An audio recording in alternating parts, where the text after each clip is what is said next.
Vì sao sa mạc biết hát? Cách đây 1.200 năm, nhiều văn bản của Trung Quốc đã tường thuật về những âm thanh quái lạ được phát ra từ sa mạc Gobi hoang vắng mênh mông của xứ Mông Cổ. Sa mạc đơn hoàng của Trung Quốc cũng có những âm thanh lạ lùng, khi thì giống tiếng nhạc, tiếng hát, có lúc lại giống tiếng trống, tiếng sấm. Đến nay, theo các nhà nghiên cứu, trên thế giới có khoảng 30 sa mạc biết hát ở châu Mỹ, châu Phi và châu Á. Những tiếng vọng này có nhiều âm điệu khác nhau, chưa thống kê được loại âm điệu nào có nhiều hơn. Vì vậy các nhà nghiên cứu khi thì gọi là tiếng hát, khi thì gọi là âm vang, tiếng rền. Nhưng nói chung, gọi là tiếng hát thì nhiều hơn. Nhưng điều gì đã tạo nên những tiếng hát này?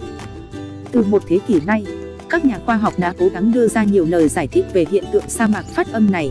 Qua nhiều so sánh nghiên cứu tính chất những loại cát tại sa mạc phát âm và loại cát tại sa mạc không phát âm, các nhà khoa học đã đưa ra giả thiết rằng hạt cát là nguyên nhân tạo nên âm thanh. Ngay khi dẫm chân đi trên bãi biển, bạn có thể nghe được những âm thanh nho nhỏ. Đặc điểm của những hạt cát sa mạc phát âm: kích thước của chúng đều nhau, bình quân một hạt cát có 0,3 mm đường kính. Bề mặt của những hạt cát này không hoàn toàn tròn trịa, trơn láng. Độ ẩm của cát rất thấp, nếu độ ẩm lên cao đến một mức nào đó, cát sẽ không hát được nữa. Cung bậc âm thanh có tần số từ 50 đến 300 Hz, vì vậy, người ta có thể nghe được nhiều loại âm thanh khác nhau như tiếng nhạc, tiếng hát, tiếng trống, tiếng sấm rền, có khi lại giống như tiếng những binh khí va chạm. Các loại cát biết hát có tỷ lệ silic lên đến 95%, các loại cát âm có tỷ lệ 50% silic lẫn vào các chất khoáng khác. Nhiều tác động tạo nên âm thanh của sa mạc. Độ ẩm: ban đêm cát giữ độ ẩm, kết dính hạt cát này với hạt cát khác. Sự kết dính này chỉ là tạm thời, gió nóng thổi xuyên qua các lớp cát phủ làm khô chúng đi và rung động đồng loạt. Sự kết hợp các dao động trong không khí và trong cát tạo thành những âm thanh kỳ lạ. Tùy loại cát, tùy sức gió mà có những loại âm thanh khác nhau. Sức gió: vai trò của gió cũng không kém phần quan trọng.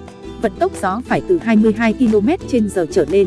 Ở vận tốc chuẩn này, những hạt cát trong đụn cát bắt đầu bị rung động và nảy lên hàng loạt. Đến khi gió tăng vận tốc, các hạt cát va chạm vào nhau mạnh hơn làm thay đổi hình dạng của đụn cát.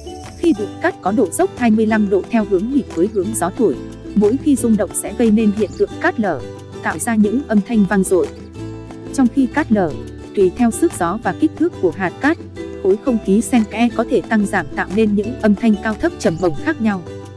Mặt đất rung động: nếu khối cát sạt lở là rất lớn, mặt đất sẽ bị rung động, làm cho âm thanh từ sa mạc thêm vang động, nghe được rất xa và lâu. Có trường hợp âm thanh vang trong bán kính 10 km/h lâu đến 5 phút. Nếu các bạn thấy video này bổ ích, hãy ấn like và đăng ký kênh nhé. Tạm biệt các bạn.